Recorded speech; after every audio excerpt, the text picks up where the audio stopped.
Mapagpalang araw po sa ating lahat. So, welcome po muli sa online Bible study. So, bago po ako magsimula na magbahagi ng salita ng Diyos, so tayo po'y manalangin po muna.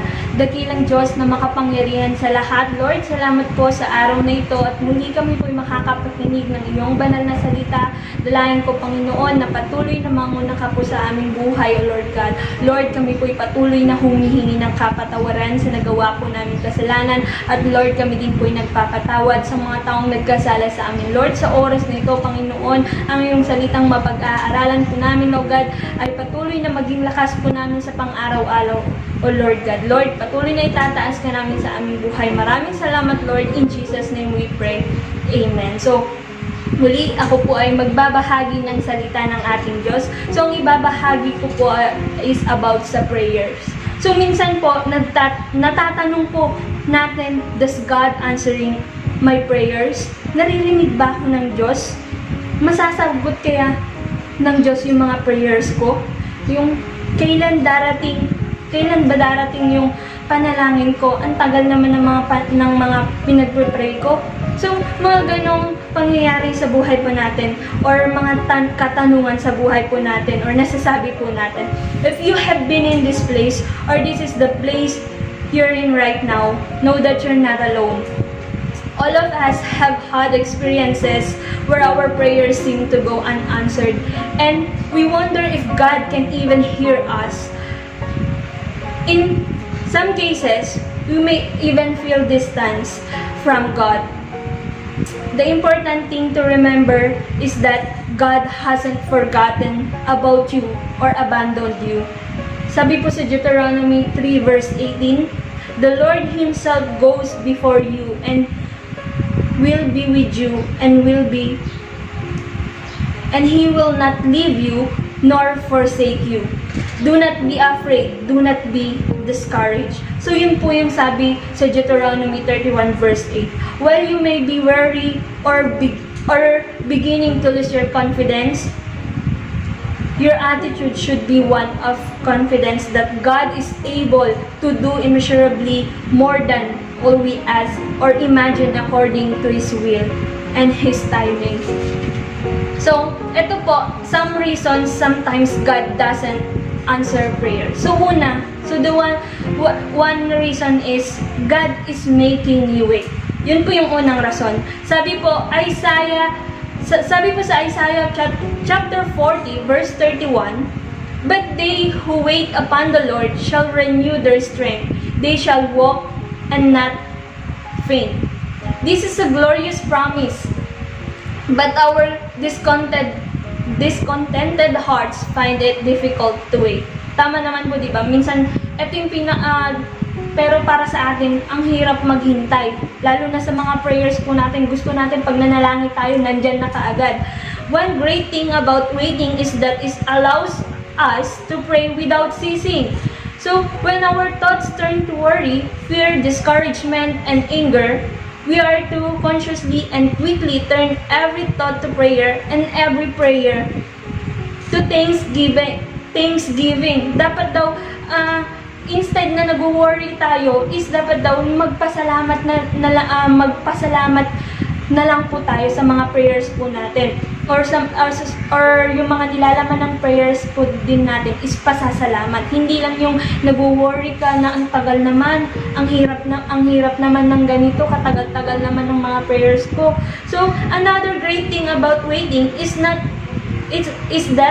it increases our faith. We wait and God works. So yun nga po, habang tayo ay naghihintay is dapat nag-i-increase din yung faith natin na dapat maniwala tayo na dadating din yun. So yun po yung unang rason. So pangalawa naman po is God is answering in His timing. So yung mga hinihintay po natin is nasa tamang oras. Sabi niya, in His timing. Our God is merciful God. Sometimes we forget this when we get so caught up in the pain we're experiencing, the people we've lost, and the things we don't have. We start focusing on all the ways that God hasn't measured up to our standards and find ourselves disappointed time and time again. So minsan nadidisappoint tayo na ano ba yan? Kailan nga ba darating? Ang tagal. So ganun. So yung abang patagal ng patagal na naghihintay tayo, minsan nadidisappoint po tayo. Instead of focusing on the blessings we've been given, we focus on that God hasn't done for us. So, instead daw na mag-focus po tayo sa blessings na ibibigay na pinapanalangin natin, dapat we focus on what God hasn't done for us. It also doesn't mean that God has abandoned us. Hindi daw porket na wala pa yung mga prayer natin is God has abandoned us. It means that what He wants for us is in His time. So, not ours, and sometimes God plans are bigger than our own. Tama naman po, di ba? Yung mga plano natin na ang dami-dami mong plano ng paglaki ko, gusto ko maging doktor. Pero may mas magandang plano ko palang Panginoon sa atin. Ang plano ko, ganito. So, pero pag ang plano po ng Panginoon ang susundin po natin, mas maganda po ang magiging future po natin. You might pray for love to come into your life at a certain time, but if it had, God wouldn't have been able to make you more strong and independent. Just because God isn't granting the prayers in the way we want Him, doesn't mean He doesn't love us. Minsan, naisip kasi natin na porket hindi binibigay ng Lord yung mga prayers po natin is, minsan napapaisip tayo mahal ba ako ng Diyos? Bakit hindi niya sinasagot? So, hindi po ibig sabihin nun na hindi tayo mahal ng Diyos. So, ibig sabihin lang nun is may magandang plano ang Diyos sa atin. So, mas better na ibibigay ang Panginoon po sa atin. So, pangatlo naman po is, you are dwelling on worry. Opo, minsan talaga tayo is mas nananag pa yung worry natin kaysa yung yung faith, di ba po? So, one reason your prayer may not be answered is because you're dwelling on worry. Nag-worry ka, hala, kailan kaya darating, kailan kaya magkakaroon, kailan kaya matutupad. So, nag-worry tayo. Worry, feeling uneasy. It's human nature to be concerned about the bad situations in our world and in our personal lives. But if we're not careful, the devil will cause us to worry beyond what's reasonable. Kung patuloy po tayong mag-worry, mas lalong tayong mawawalan ng faith sa Panginoon. So, while it's human nature to worry about the things that are going on in our personal lives and in the world around us, it's important that you don't dwell on worry. So, normal lang naman na siguro tayo mag-worry, pero huwag po tayong it is important that you don't dwell in worry. So, sabi niya nga po sa John 15 verse 7, if you abide in me, and my words abide in you, ask whatever you wish, and it will be done for you. So, yun po yung pangatlo, you're dwelling on worry. Kaya minsan pong kung bakit nalilate or hindi pa binibigay ng Lord yung mga prayers natin kasi mas nananay yung worry po natin. So, pang-apat is, it isn't God's will. Sabi nga po sa nabanggit ko po kanina sa John 15 verse 7, if you abide in me and my words abide in you, ask whatever you wish and it will be done for you. If you are wondering why things aren't going according to your plans, you weren't aware of God's will. So, minsan daw, kapag napapatanong natin, bakit yung mga plano ko, yung mga gusto ko, hindi natutupad, hindi natutupad. Ibig sabihin daw po nun is hindi tayo aware sa plano ng Diyos. Kung aware po tayo sa plano ng Diyos, magtiwala po tayo na may magandang plano ng Diyos sa atin. It is important that we pay attention to the word abiding. Sabi po kanina, di ba, abide in me. Sabi, abiding in the verse, which means to the line in dwell in and remain in. So, manatili po tayo sa Diyos. When you have an intimate relationship with God, you begin to know His heart and have a clearer sense of the things you should pray for and what His will truly is for you. So, kung ano yung, kung ito ay para sa'yo, ibibigay yan ng Panginoon. At kung hindi naman ito pinagkaloob pa ng Diyos, ibig sabihin, may magandang plano ang Diyos sa atin.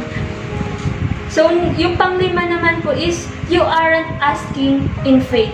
O, tama nga naman po, di ba po? Nagpe-pray tayo na nagpe-pray, nag-worry ka, tapos wala pang faith, yung prayers mo, useless po yung mga prayers po natin. Yung parang sinasabi mo lang pero hindi ka pala naniniwala. So, useless po yun. So, kailangan kapag tayo po ay nanalangin, kailangan po din ng faith. Faith in God.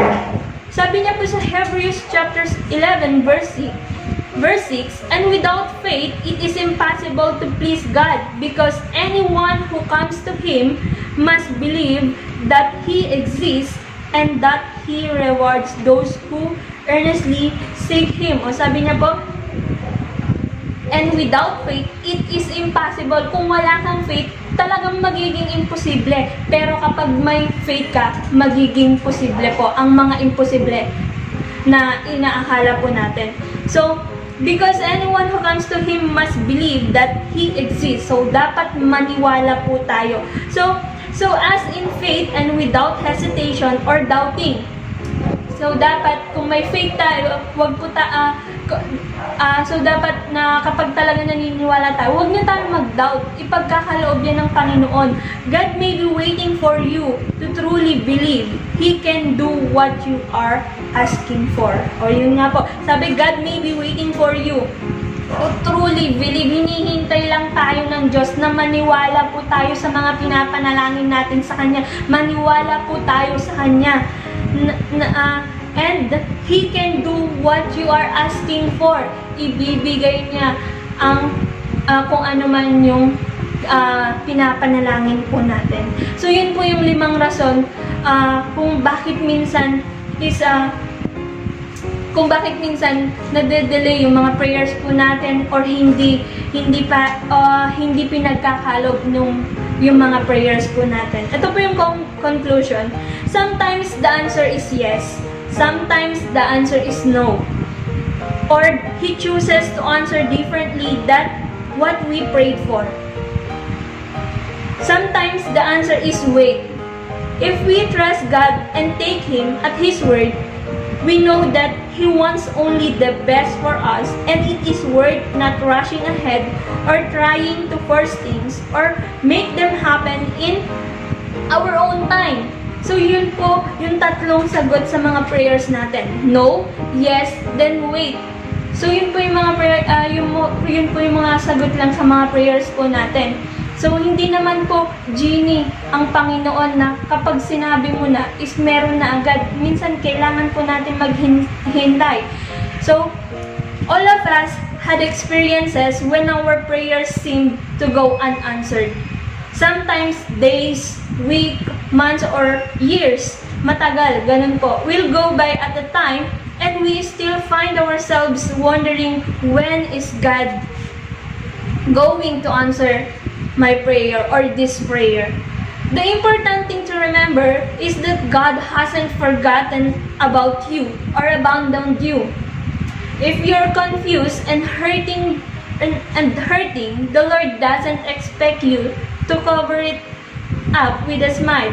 Tell Him what you're really thinking and feeling. So also, don't worry if you feel like your prayers are going unanswered. So, wag po tayong mag-worry na minsan baka hindi sasagot, hindi i-grant ng Lord yung mga prayers ko. So, wag tayong mag-worry. If we pray in the will of God, we can be sure that God will answer. Amen po? So, As we praise Him for faithfulness, seek His will and glory, pray faithfully, and wait patiently until God's time He will come. So yun nga po, dadating at dadating din po yung mga pinapanalangin po natin. Magtiwala lang po tayo sa Panginoon na ito po ay ibibigay niya. So yun lamang po ang aking maibabahagi at naway po ay nakatulong po sa inyo. So tayo po muli ay manalangin.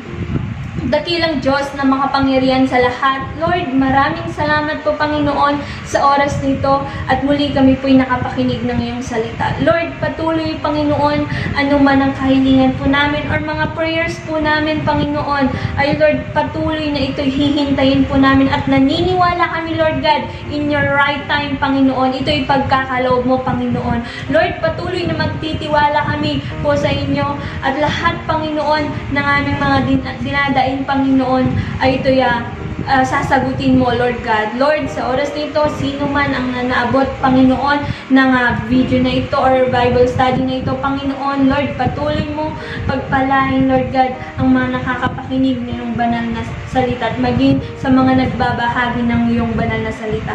Lord God, maraming salamat po Panginoon. Ito lang pong aming samot-dalangin sa pangalan ni Jesus naming tagapagligtas. Amen.